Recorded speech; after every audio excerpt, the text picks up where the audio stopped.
Praise the Lord. Hallelujah. Emmanuel. God is with us.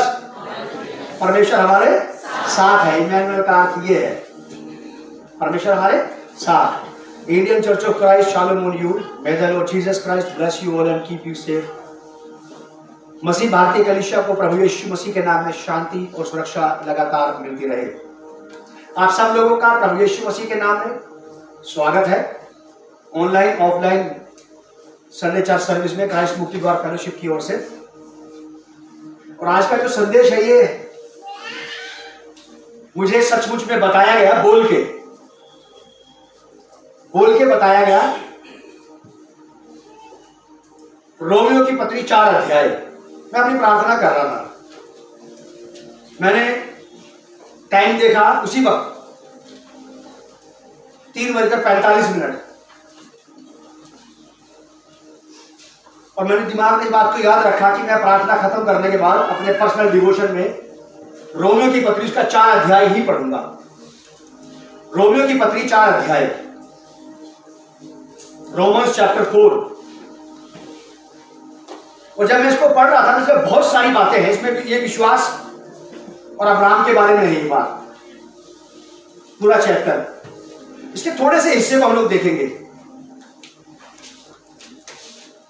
हमारा आज का थीम है glorify God the father part 2।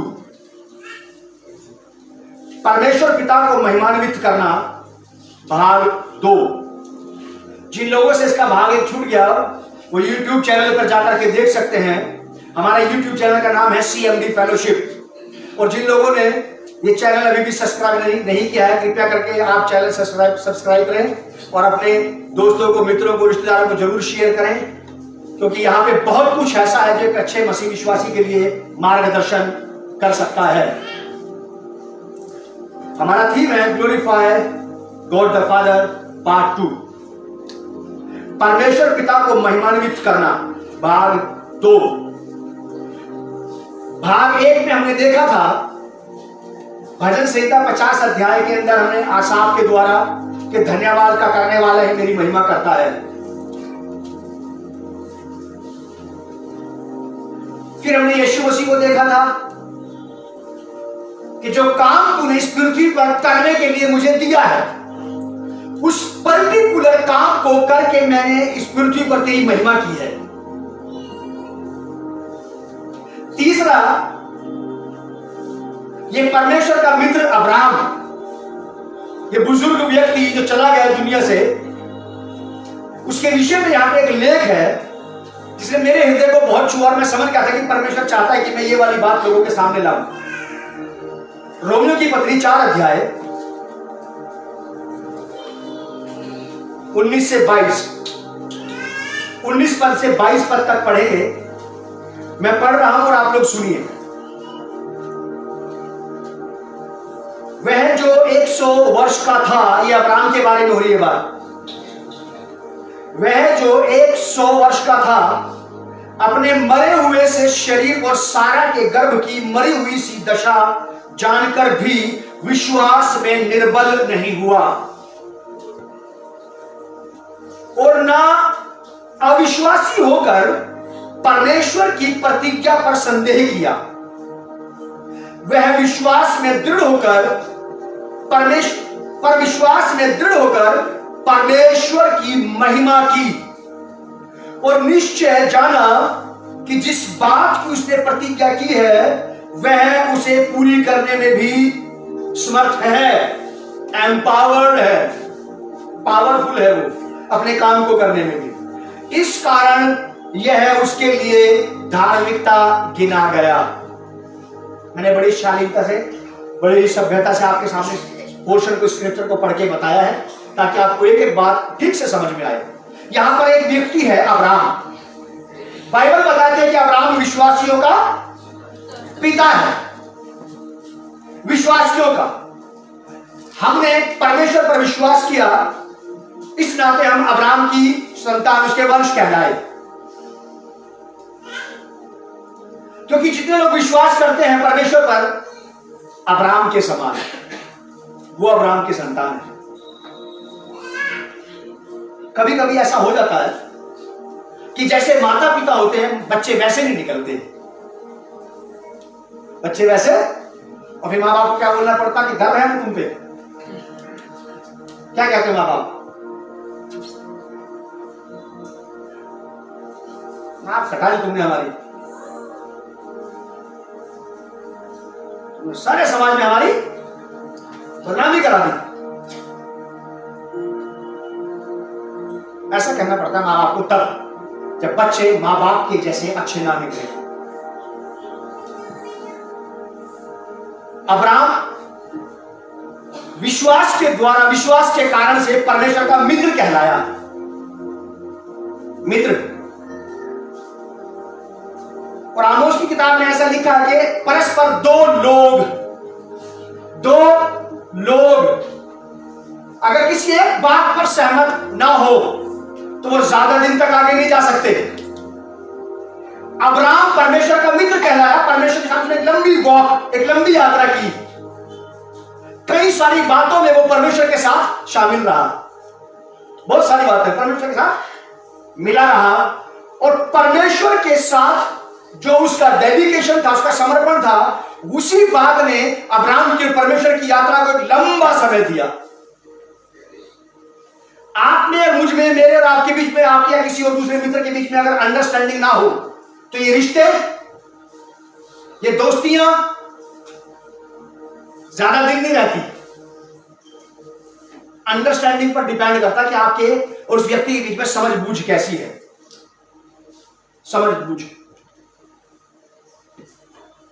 Abraham के और परमेश्वर के बीच में बढ़िया समझ बूझ थी, दोनों एक दूसरे को समझते थे। इसीलिए अब्राहम परमेश्वर का क्या कहलाया? मित्र। मित्र कहलाया। इसकी जो 20वीं आयत है उस पर थोड़ा ध्यान देंगे हम लोग।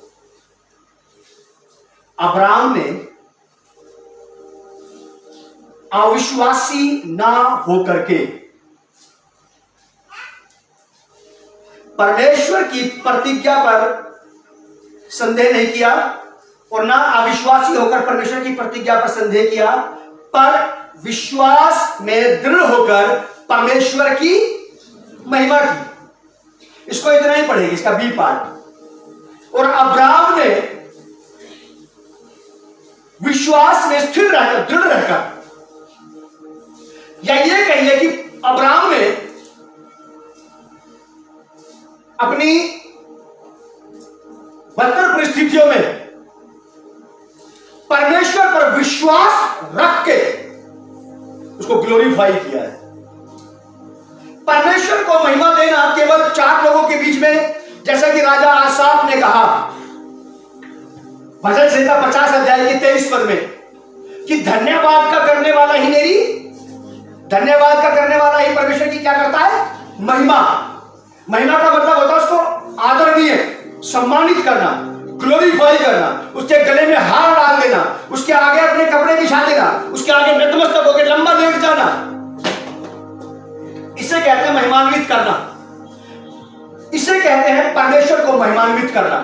मतलब कुछ भी ऐसा करना जो आम व्यक्ति के लिए नहीं किया जा सकता है, कुछ भी ऐसा करना जो हर एक के लिए नहीं हो सकता। इजराइल में ऐसा कभी नहीं देखा गया था कि लोगों ने एक साधारण व्यक्ति को गधे में बैठाया और उसके आगे अपने कपड़े डाल दिए। यीशु मसीह के, प्रभु यीशु मसीह गधी के बच्चे बैठाए गधी पे, और जब उनको ले जा रहे थे, वो यरूशलेम में प्रवेश हो रहा था, विजय प्रवेश, तो लिखा है कि लोगों ने अपने कपड़े डाल दिए थे सड़क पे ऐसे ही। जबरदस्त ग्लोरिफिकेशन है ये, बहुत ज्यादा महिमान्वित। कपड़ा जब हम पहनते हैं हमारे नंगेपन को छिपाता है और समाज में हमारे सम्मान को बढ़ाता है। देख लो, चर्च आए हैं आप और मैं, और हमें पता है कि हम चर्च जा रहे हैं, वहां पे परमेश्वर है, लेकिन फिर भी हमने कोई कसर नहीं छोड़ी कि बढ़िया दिखाई दे। एक चर्च जा रहे हैं क्या, लेकिन अच्छे तो दिखने चाहिए। समझ रहे आप बात? वस्त्र आपके सम्मान को बढ़ाता है क्या थे वो लोग जिन्होंने उस सम्मान को ही यीशु मसीह के सामने सड़क पे डाल दिया? इससे बड़ी महिमा नहीं हो सकती किसी की, इससे ज्यादा महिमा नहीं दी जा सकती।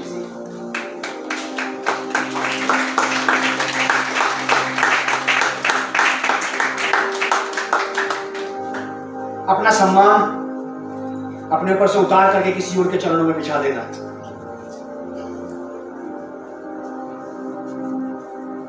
ऐसे लोगों ने यीशु मसीह को महिमान्वित किया। महिमा देने के और भी बहुत सारे तरीके हो सकते हैं। आराधना करते समय भी लोग महिमा देते हैं परमेश्वर को, घुटने टेक करके लेट जाते हैं लोग फर्स्ट में। यहां महिमा देने का तरीका यह भी हो सकता है कि आप बिल्कुल साइलेंट खड़े होकर के अपने हाथ आगे प्रभु की तारीफ करते रहे, अपने आप को जीरो बना के, अपना ध्यान चारों तरफ से खींच के, कौन आया कौन नहीं आया है, आज वो नहीं दिखाई दे रहा, आज वो नहीं आया, इन सारी बातों से अपने ध्यान को खींच के परमेश्वर की तरफ सेट कर देना, ये भी उसे महिमा देना है। ये भी उसे महिमा देना है। और जो बात परमेश्वर ने कही हो किसी भी व्यक्ति को करने के लिए, और जब वो व्यक्ति उस काम को कर देता है, उस काम को करके उसकी बात को मान करके भी लोग उसको महिमा देते हैं। जैसा कि प्रभु यीशु ने कहा यूहन्ना 17 अध्याय के 4 पद में कि हे पिता, जो काम तूने इस पृथ्वी पर करने के लिए मुझे दिया था, उस काम को पूरा करके मैंने तेरी क्या की है? महिमा। आज हम भाग 2 में आए हैं, एक बुजुर्ग व्यक्ति से सीख रहे हैं कि हम लोग अपने जीवन में, अपनी विपरीत परिस्थितियों में, जब सब कुछ हमारे खिलाफ हो, सारी रिपोर्टें हमारे खिलाफ हो जाएं, कहीं से भी कोई अच्छी खबर सुनने को ना मिले, तो भी परमेश्वर पर उसकी बात के लिए भरोसा रखना, परमेश्वर पर उसकी बात के लिए भरोसा रख के विश्वास में बने रहना, ठहरे रहना, ठहरे रहना, और हृदय में निराश, हताश, उदास, चेहरे से रंग उड़ा हुआ है। जवानी के दिनों में लगभग 75 साल की उम्र में परमेश्वर ने अब्राहम से कहा था कि मैं तुझे संतान दूंगा, बेटा दूंगा। 25 साल लगे, तब बाल काले थे, अब बाल बिल्कुल सफेद है, खिचड़ी भी नहीं है, खिचड़ी बाल होते ना, ग्रेइश। अब वो भी जब तक पूरी तरह ब्राइट उजले बाल हो गए, व्हाइट हैं उसके बाल। उस एज में भी उसने परमेश्वर पर इस बात का विश्वास किया कि वो मेरे जीवन में कभी भी अपने उस वायदे को जो उसने कहा था कभी भी पूरा कर देगा। ऐसा करके उसने परमेश्वर को महिमा दी, उसने आदर किया, सम्मान दिया उसको कि नहीं, मैं जानता हूं, मैं समझता हूं इस बात को कि वो कभी भी किसी भी समय पे अपने वायदे को मेरी लाइफ में पूरा कर देगा। और अब्राहम ने उस विश्वास को पकड़ के रखा, और इस बात ने अब्राहम के जीवन में परमेश्वर को आदर दिलवाया, महिमा दी उसने।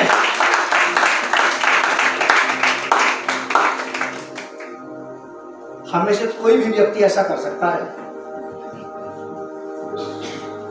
तब, हमें से कोई भी व्यक्ति ऐसा कर सकता है तब जब आपको अपने जीवन में सब कुछ सही नजर ना आ रहा हो, जब आपको अपने जीवन में सब कुछ सही दिखाई नहीं दे रहा है, जब आपको अपने जीवन में सब कुछ सही ढंग से समझ में नहीं आ रहा है।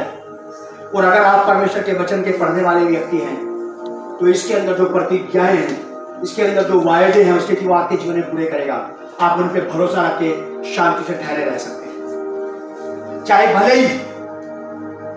भले ही हालात ऐसे बन जाए कि टाइम पे बात पूरी नहीं हो रही है, चेहरे से रौनक गायब हो जाती है।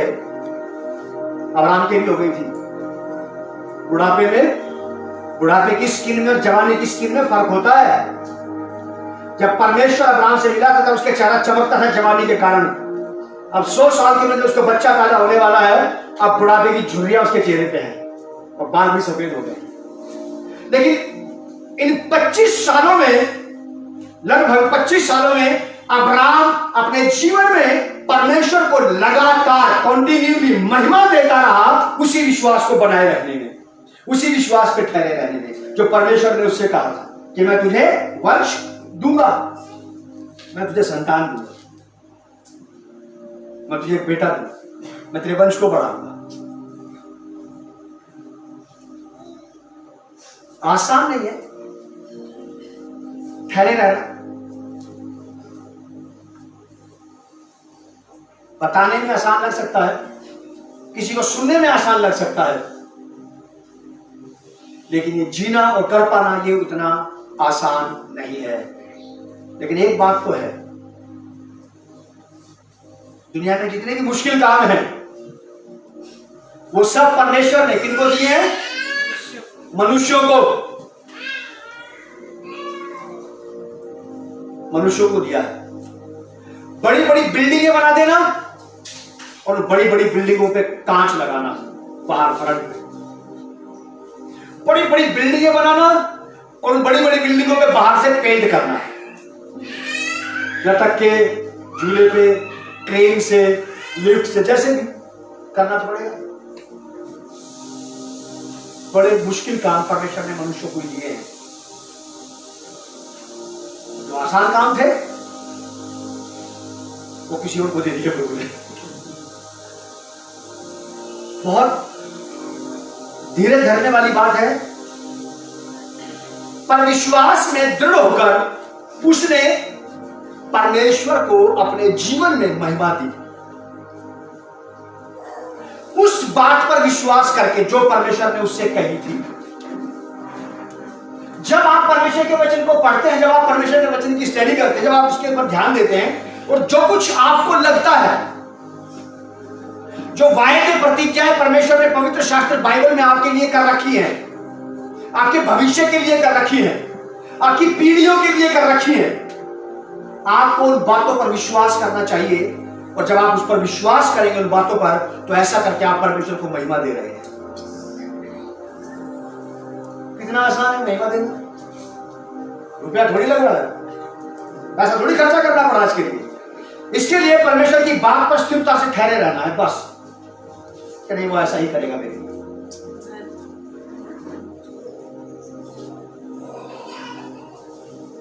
परमेश्वर की महिमा करना या फिर ये सोचिए कि परमेश्वर को महिमा देना। आप अकेले में, एकांत में, अपनी निराशाओं में, अपनी हताशाओं में, अपनी असफलताओं में, अपने दुखों में, अपनी तकलीफों में अकेले भी रह करके, उसकी बात पर भरोसा करके अकेले भी उस घोर अंधकार में जहां लाइट नहीं है, जहां हाथ को हाथ नहीं सूझ रहा, इतना गहरा अंधकार है कि कुछ समझ में नहीं आ रहा, उस समय पे भी आप परमेश्वर की बात पे भरोसा करके उसको महिमा दे सकते हैं। उन दिनों में जब सब कुछ साइलेंट है, उन दिनों में जब चारों तरफ खामोशी है, कहीं से कोई अच्छी खबर नहीं आ रही है, तब भी इस बात पर विश्वास करना कि अच्छी खबर भले ही देर से आए, लेकिन अच्छा करने वाला आज भी मेरे साथ है।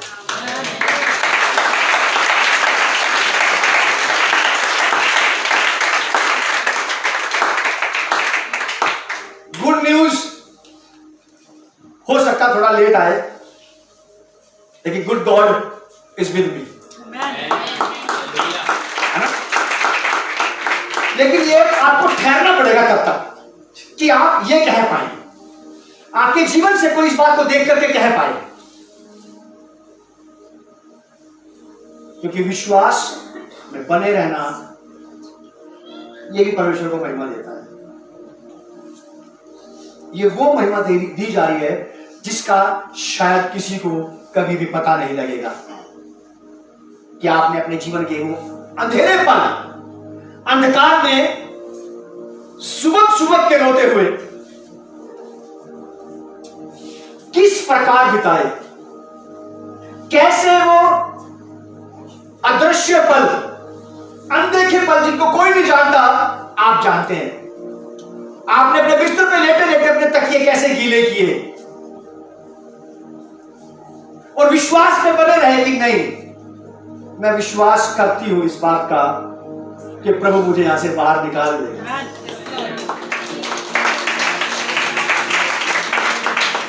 दाऊद कहता कि मैं अपने पलंग पे करवटें लेता रहता हूं, करवटें बदलता रहता हूं। जब नींद जाके आदमी ऐसे करता है, कभी इधर कभी उधर। कहता कि मैं अपनी खाट को, अपनी चारपाई को, अपने बिस्तर को आंसुओं से भिगाता हूं।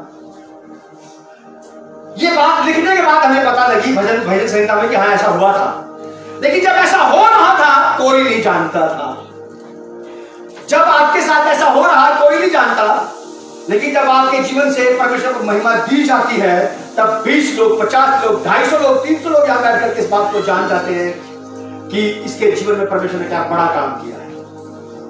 इसे कहते हैं परमेश्वर को महिमान्वित करना। लोग महिमा की गवाही देते हैं, प्रभु का बड़ा धन्यवाद,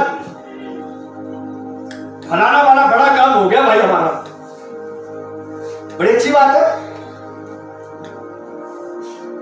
इससे परमेश्वर को महिमा मिली। इससे भी महिमा मिलेगी कि मैं आहों और गराहों में था, मैं दुख और पीड़ा में था और यहोवा ने मुझे वहां से बाहर निकाला। मैं विश्वास में बना रहा, मैं ठहरा रहा, मैं उसकी ओर ताकता रहा, मैं अपनी आशाएं उससे लगाए रहा, मेरी सारी उम्मीदें उससे लगी थी और उसने मुझे डूब के मरने नहीं दिया। लहरें मुझे डुबा नहीं सकी, निराशा की आग मुझे जला के भस्म नहीं कर सकी, क्योंकि मेरे आगे आगे चलने वाला परमेश्वर यहोवा है जो मेरे लिए मार्ग को समतल करता है, सीधा मार्ग निकालता है। बाइबल में लिखा है ऐसा। आपको परमेश्वर से बात करना चाहिए कि प्रभु उबड़ खाबड़ दे, सीधा रास्ता बनाओ, सीधा रास्ता निकाल दे। हर एक उबड़ खाबड़ को चौरस कर देगा, ऊंचे नीचे को बिल्कुल समतल कर देगा और आपके लिए बिल्कुल स्ट्रेट वे, बिल्कुल सीधा रास्ता कि आप आसानी से निकल जाएं, ऐसा रास्ता बना देगा। He is the way maker God, मार्ग बनाने वाला परमेश्वर है। इन चीजों से, आपकी खुशी की बातों से, आपकी सफलता की बातों से परमेश्वर को महिमा मिलती है, लेकिन आप याद रखें साहब, आपके आहों कराहों और आपके आंसुओं से भी उसको महिमा मिलती है। जब आप ठहरा रहे, अब्राहम ने वो 25 साल कैसे पूरे किए जब तक बच्चा नहीं हुआ। आसान थे वो पल। जिनके यहां ऐसी स्थिति है ना, उनसे पूछो कि समाज के लोग क्या कहते हैं, आप रिश्तेदारों ने क्या क्या बोला आपको, वो जानते हैं। उस संकट की घड़ी में, दुख की घड़ी में परमेश्वर पर यह विश्वास रखना कि नहीं, तूने मुझे चिट्ठी भेजकर ये वाली बात थोड़ा कही। मॉडर्न जमाने में तूने मेरे साथ चैटिंग नहीं की व्हाट्सएप पे, तूने तो मिलकर मुझसे कहा था कि अब्राहम मैं तेरा वंश बढ़ाऊंगा। मैं उस मुलाकात को कैसे भूल गया? तूने किसी भविष्यवक्ता के हाथ में कहलवाया था कि जाके अब्राहम से कह देना God is making child for you, परमेश्वर तेरे लिए बच्चा बना रहा है। किसी भी भविष्यवक्ता ने नहीं बोली ये वाली बात। डायरेक्ट एनकाउंटर था, डायरेक्ट कन्वर्सेशन था बिटवीन मैन एंड गॉड, परमेश्वर और मनुष्य के बीच। कैसे भूल जाए वो इस बात को कि तूने कहा है। तो ऐसा करना बहुत अच्छा रहेगा। मैं सोचता हूं कि हम भी अपने जीवन से परमेश्वर को महिमा दे, विश्वास में स्थिर रहेगा, विश्वास से भागना मत, मुंह नहीं मोड़ना। जो लोग विश्वास से मुंह मोड़ जाते हैं वे परमेश्वर को महिमा नहीं देते, ना उनके जीवन से परमेश्वर कभी महिमा मिलती है। उदाहरण देखेंगे हम लोग, 3 एग्जाम्पल मैं आपको दे रहा हूं। पहला आसान, भजन संहिता 50 अध्याय 23 पद लिख लीजिए आप। महिमा देने वाले, भजन संहिता 50 अध्याय 23 पद में लिखा है कि धन्यवाद का करने वाला ही मेरी महिमा करता है। जब आप धन्यवाद करते, चाहे अकेले में या दुकेले में या दो लोगों के बीच में, तब आप परमेश्वर को महिमान्वित करते हैं। नंबर 2, प्रभु यीशु मसीह, यूहन्ना 17 अध्याय 4 पद में उन्होंने कहा कि हे पिता, जो काम तूने इस पृथ्वी पर करने के लिए मुझे दिया था, मैंने उसी काम को पूरा करके तेरी महिमा की है। Number 3, Abraham, father of believers, Romeo की पत्री 4 अध्याय 20 पद, और ना अविश्वासी होकर परमेश्वर की प्रतिज्ञा पर संदेह किया, पर विश्वास में दृढ़ होकर परमेश्वर की महिमा की। विश्वास की दृढ़ता तब है जब आपको कुछ भी शांति नजर नहीं आ रही है, जब आपको कोई अच्छी खबर नहीं मिल रही है। आपके विश्वास की दृढ़ता तब है जब कुछ भी आपके पक्ष में नहीं है, तब आप ठहरे रहे। नहीं, मार्ग बनाने वाला, मार्ग निकालने वाला, मार्ग को समतल करने वाला, चौरस करने वाला परमेश्वर मेरे साथ। परिस्थितियां और हालात बिगड़ गए, बद से बदतर हो गए, लेकिन आप परिस्थिति और हालात को कह रहे हैं ठहरे रहो, मेरे साथ तुम भी देखना, मैं भी देखूंगा, और मेरे साथ तुम भी देखना कि वो परमेश्वर किस प्रकार मेरे लिए रास्ता निकाल के लेकर गया।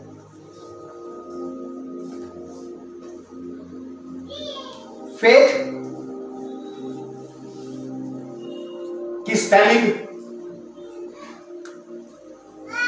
कॉमन लोगों के लिए होती है FAITH, फेथ। साधारण विश्वासियों, साधारण लोगों के लिए इसकी स्पेलिंग होती है FAITH, फेथ।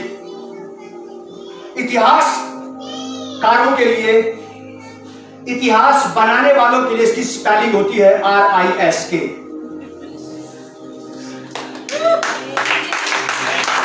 कईयों को समझ नहीं आई बात, बहुतों को समझ नहीं आई।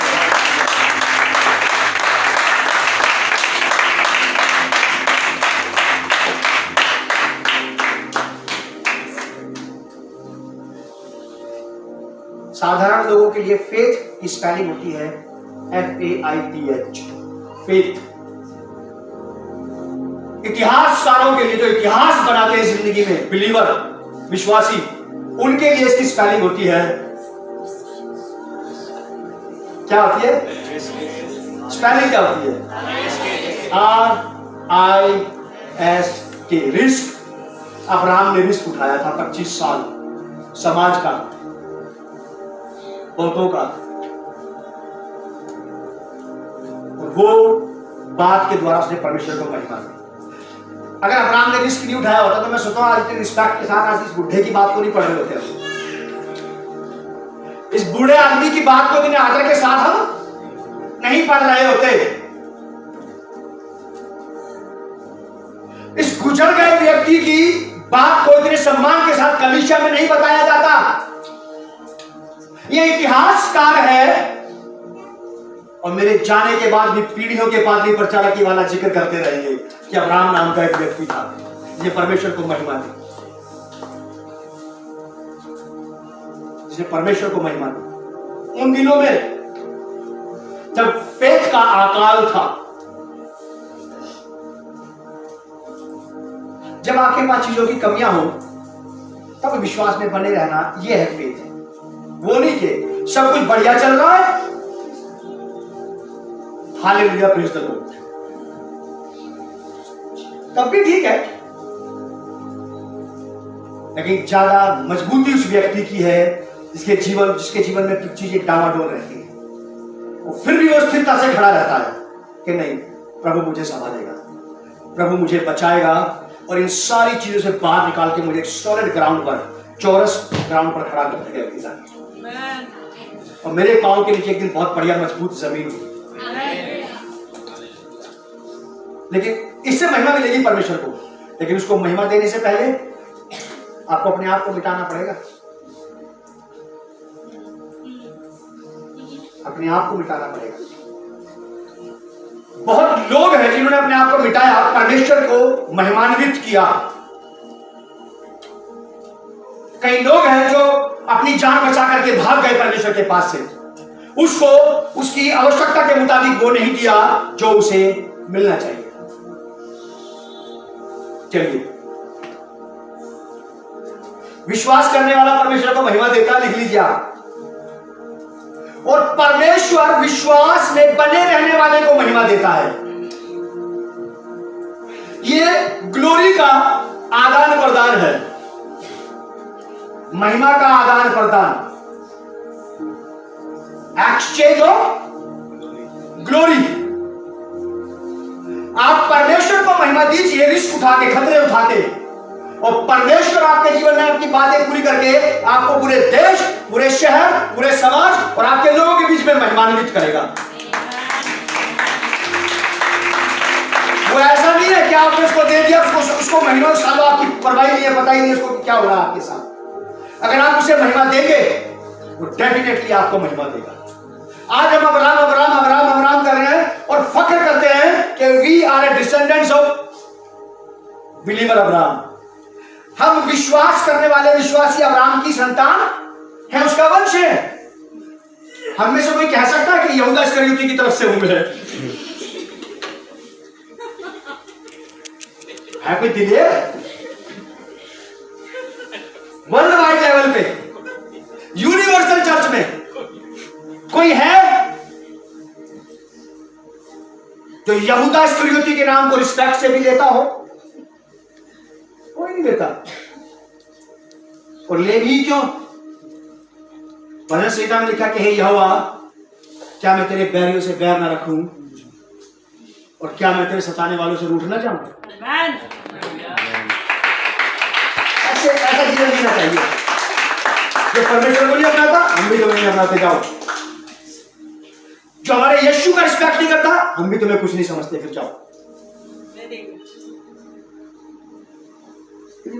आप अपना कमा रहे खा रहे, अपना कमा रहे खा रहे, आप अपने घर में रह रहे, अपने घर में रह रहे।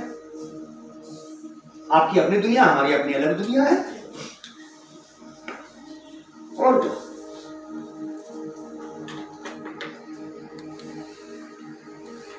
विश्वास करने वाला परमेश्वर को महिमा देता है और परमेश्वर विश्वास करने वाले को महिमा देता है।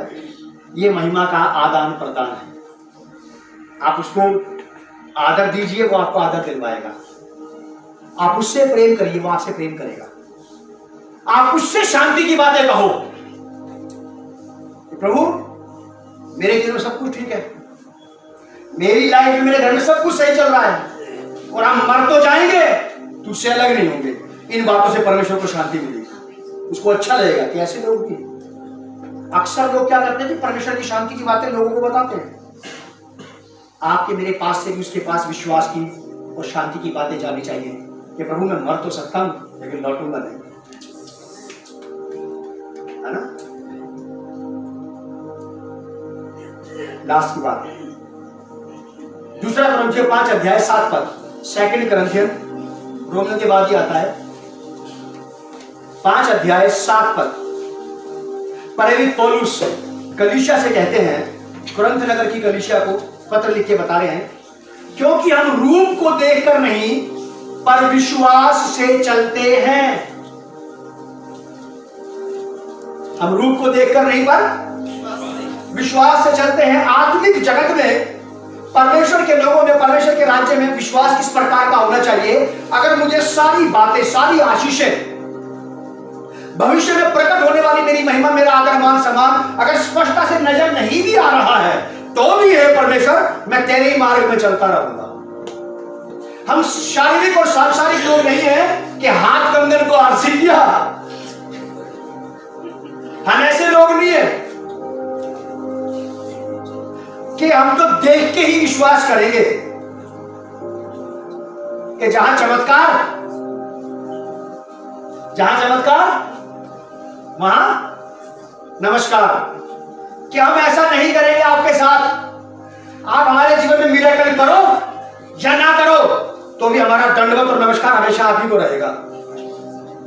शारीरिक और सांसारिक लोगों की बात है ये, अगर आपने हमारा भला किया तो हम आपको प्रणाम करेंगे, नमन करेंगे, नहीं तो नहीं करेंगे।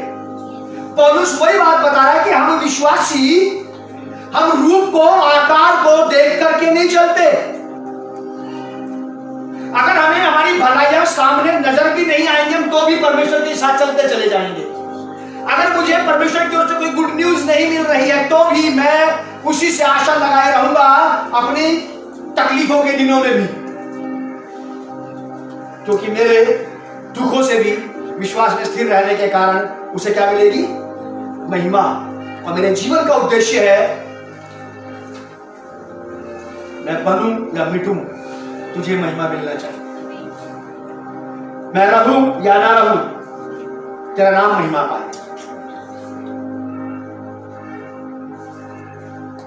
दूसरा कुरिन्थियों 5:7 पर पौलुस कहते हैं क्योंकि हम रूप को देखकर नहीं पर विश्वास से चलते हैं, और ऐसे लोग परमेश्वर को महिमान्वित करते हैं, ग्लोरीफाई करते हैं, जो विश्वास के द्वारा चलते हैं।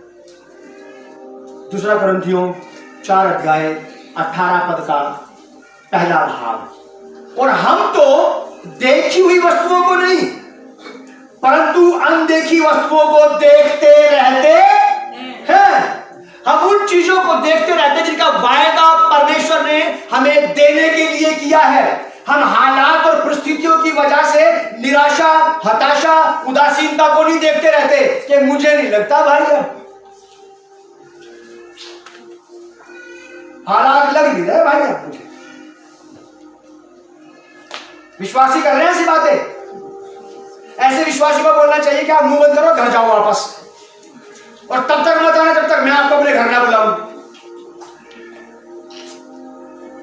मैं तो ऐसा याद प्रार्थना करता हूं, ऐसे लोगों को मेरे घर में मत आने देना, कांटा लगा हुआ। जैसे हारून ने मिस्र में से निकलने से पहले इजरायलियों के घरों पे कांटा लगा दिया था, लहू का निशान लगा दिया था कि unwanted people are not allowed. अपरिचित लोगों का आना मना है। तो ऐसे ही कुछ विश्वासी हो या सेवक हो जो निराशा, हताशा, उदासीनता की बात करते हैं, उनके लिए अपने घर पे निशान लगा लो कि प्रभु इनमें से एक नहीं आना चाहिए यार। हमें वो लोग चाहिए जो हमें हमारी प्रार्थनाओं के विषय में ये कहें कि कुछ नजर आ रहा कि भैया कुछ नजर नहीं आ रहा, फिर भी देखते रहो, देखते रहो, क्योंकि बाइबल में लिखा है कि जो घोर अंधकार में बैठे थे उन पर बड़ा उजियाला चमका।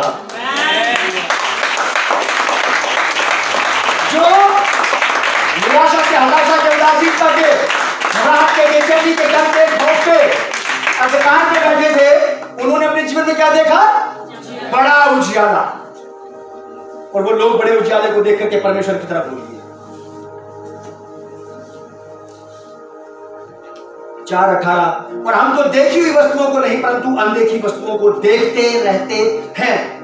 ये कॉन्टिन्यू प्रेजेंट टेंस है, लगातार। आप ऐसा नहीं कर सकते परमेश्वर के साथ कि आज अगर आपको कहीं से 1500 मिल गए तो आपका चेहरा चमक गया, फिर से आपने उस चीज को देखना शुरू कर दिया। 4 दिन तक पैसे कहीं से नहीं आए, वहां से नजर हटाई, जहां से पैसे पिछली बार आए थे फिर उधर ही।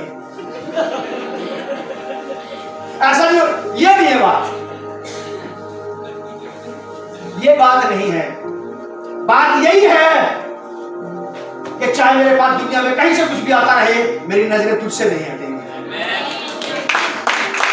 क्योंकि अगर किसी ने मुझे कुछ दिया तो वो भी तब देगा जब तू उसके दिल में इस बात को डालेगा। अगर तूने मेरे लिए किसी के दिल में कुछ नहीं डाला तो मैं आपको बताना चाहता हूं कोई कुछ नहीं देता भाई, भूल जाना इस बात। तो लोगों से नहीं, आप परमेश्वर से बोलो कि ये वाला पेड़ बहुत पुराना हो गया, इसमें फल नहीं दिख रहा मुझे कई महीने से। तो वो बोलेगा ठीक है मैं तेरे लिए इस उजड़े पेड़ में फल लगाऊंगा। तब परमेश्वर किसी बंजर व्यक्ति के हृदय को उकसाता है आपके लिए, और उसके जेब से आपके लिए फिर कुछ निकलता है। कोई किसी को कुछ नहीं देता, ये बात मैंने 20 साल पहले सीख ली थी। कोई बिलीवर किसी को कुछ नहीं दे सकता जब तक परमेश्वर किसी से किसी को कुछ ना दिलवाए। इसलिए मैं आपको कहना चाहता हूं कि अब्राहम के सब, अब्राहम को कोई नहीं दे सकता था इसहाक। वेरी गुड, बहुत बढ़िया। अब्राहम खुद अपने आप को इसहाक नहीं दे सकता था। सारा अब्राहम को इसहाक नहीं दे सकती थी, और जो स्टेफनी थी हाजिरा, वो भी इसहाक नहीं दे पाई, वो भी इसहाक नहीं दे पाई। इसहाक केवल यहोवा ही ने दिया, क्योंकि यहोवा ने उसका वायदा किया था। केवल यहोवा ने इसहाक का वायदा किया था और उसने उसको इसहाक दिया था। जो वायदा परमेश्वर ने आपसे किया है कि मैं तेरा घर बनाऊंगा, तेरा घर बसाऊंगा, तेरा घर चलाऊंगा, वही करेगा। ये तीनों काम आपकी लाइफ में कोई नहीं कर सकता, कोई नहीं कर सकता। ऐसा करके आप उसको महिमा दीजिए बस। उसे बहुत बार आपने मुझे महिमा दी है, आदर किया, सम्मान किया, अब हमारी बारी है कि हम उसे महिमा दें। मेरे साथ दोहराइएगा आप लोग। आदरणीय पिता परमेश्वर, प्रभु यीशु मसीह नासरी के नाम में मैं आपसे मदद मांगता हूं। आप मुझे ऐसा बल और शक्ति दें जैसे आपने अब्राहम को संभाला, उसके निराशाओं के दिनों में, हताशाओं के दिनों में, जैसे जैसे प्रतिज्ञा पूरी होने में देर हो रही थी, वैसे वैसे उसका भरोसा, उसका विश्वास आप पर बढ़ता चला गया। और मैं घोषणा करता हूं कि मैं उसी अब्राहम का वंश हूं और मैं उससे आपको महिमा देने में किसी रीति से कम नहीं रहूंगा। हे पवित्र आत्मा, मेरी मदद करें कि मैं अपने पूर्वज, विश्वास के पिता, बुजुर्ग अब्राहम को याद करते हुए 2 कुरिन्थियों 4 अध्याय उसकी 18वीं आयत को अपने जीवन में जी सकूं और मैं भी अनदेखी वस्तुओं को देखते हुए प्रभु यीशु मसीह के लिए जीवन जीऊं।